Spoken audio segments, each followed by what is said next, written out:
My name is Ashley Strauss-Martin, and I'm General Counsel for the Realtors Association of New Mexico. And I'm here today to talk about two topics. One is the new estimated property tax disclosure law that just went into effect July 1st. And the other topic is FIRPTA, the Foreign Investment in Real Property Tax Act. That's been around since 1980. But some changes to our RANM forms have created quite a stir in these two areas, and so I'm here to address them today. First of all, New Mexico Property Tax Disclosure Act went into effect as of July 1st. I've been getting a lot of comments from throughout the state about the timing of this. I know this is the height of selling season and not a great time to be changing up forms. This had nothing to do with RANM. The legislature decided when this law would go into effect, and RANM has just tried to accommodate that. The basis of the law is very relevant a few years ago, especially when we saw property values increasing exponentially. And so a purchaser of property who bought it, say, 10 years ago, their home was being assessed at a certain amount for property tax purposes. And there is a cap under New Mexico law on what the increase in that amount can be each year if it's owned by the same person. However, that cap does not apply in the event that the property is transferred.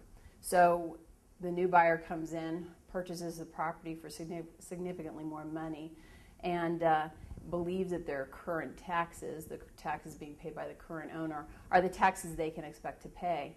What ends up happening is the transfer triggers a reassessment. The reassessment increases the taxes, and all of a sudden the buyer is struggling to make their property tax payment, especially in cases where they were already kind of maxed out in their ability to be in the home in the first place. So the legislature decided to address this issue with this new property tax disclosure law. It's not quite as applicable now as it was 3 years ago when the market was increasing like it was, because we're not seeing those type of increases. And I anticipate that we're going to be seeing some different issues that I'll discuss later on because of the type of market that we're in. But let's talk about the law for a moment. The law requires the seller or the seller's broker to provide an estimate property tax levy on the property at issue to the buyer's broker or the buyer prior to the seller accepting an offer. And that's the language in the statute, that the seller cannot accept an offer prior to either having an acknowledgement by the buyer that they've received this information, or a waiver from the buyer saying that the information is not readily available and they want to proceed with making the offer anyway. Our purchase agreement, and that is Form 2104, has a provision on property tax disclosure that's been added. It's a box that you find on page 6 of 11, and it asks the buyer at the time that they make the offer on the property whether or not they have received the information, the property tax disclosure estimate, or whether or not they want to waive it.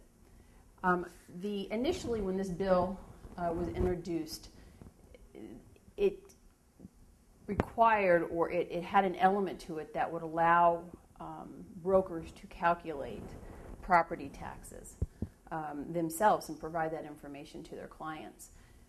Through the process, the bill was modified, and what the final product is puts the onerous or the responsibility of calculating the property tax on the county assessor's office. So the brokers are not to be calculating property taxes or estimated property taxes.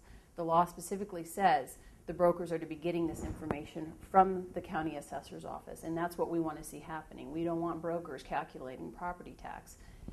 So the broker requests the information from the county assessor's office. The law says that the county assessor has to the end of the next business day to provide that information. So there's a time frame in which they have to do that. Initially, what we're finding throughout the state is that county assessor's offices are being inundated with requests because everybody has their listings and is trying to comply with the law and get this information ahead of time so that they have it and can provide it to the buyer if an offer comes in. And because of this, county assessor's offices throughout the state are having a difficult time complying with that 24 or end of the next business day turnaround period. So what we're asking brokers to do is to please work with their county assessor's office and prioritize your listings. If you know an offer's coming in on a property, please put that at the top of the stack and indicate that that's the case when you talk with your county assessor. And that way they'll know that that needs to be done by the end of the next business day. The other listings that you don't anticipate offers coming in immediately, please give them some time with that. And initially, we're going to have to work with them so that they can get up to speed and get all of the backlog taken care of. And then we should be running on a smoother course and be able to get those all done within that period of time as provided by the law. So prioritize your listings right now. You provide the request to the county assessor's office. They provide the response. Initially, RANM did not draft a form that you could provide to the county assessor's office because we thought that the county assessors would all have their own forms. But as July 1st grew near, we realized that that wasn't necessarily the case, and we were getting various feedback from throughout the state on the readiness, how prepared the various county assessors were, some more than others.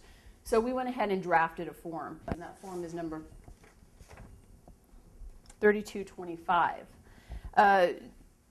You can fax this in to your county assessor's office, and then they'll fax back a response to this. Currently, the form says that it's requested by, and it has seller and broker lines. That's going to be changed, and it's going to read requestor. Right now, that's creating some confusion because there's no requirement that the seller sign the document. There's not even a requirement that their name be on the document. It can be requested by the seller's broker. You can put the seller's name down here where it says seller, but a lot of brokers are interpreting that to mean that they have to get the seller's signature on this, which isn't necessary. And so to clear up that confusion, we're going to be modifying the form ever so slightly. So this can be faxed in to the county assessor's office. I know that some counties throughout the state have created their own forms. And as long as the form complies with the law, then of course you can use that. There's no requirement that the RANM form be used. The three important elements of any of these forms is, number one, the current taxes have to be requested, and a space so that they can be provided must be on the form, a space so that they can provide the estimated taxes, and then a disclosure. And the disclosure is set forth in the law, and it says that it has to be significantly similar or to this language. And what we did on the RANM form is just use the wording verbatim from the law. And you will probably find that is true on most of the county assessors. But it's important that the disclaimer look like it's supposed to look. The disclaimer under the law says that it has to say something similar to this. The estimated property tax levy is calculated using the stated price and estimates of the applicable tax rates. The county assessor is required by law to value the property at its current and correct value, which may differ from the listed price. Further, the estimated tax rate may be higher or lower than those that will actually be imposed.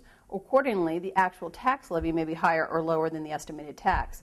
New Mexico law requires your real estate broker or agent to provide you an estimated property tax levy on the property you have submitted or intended to submit an offer to purchase.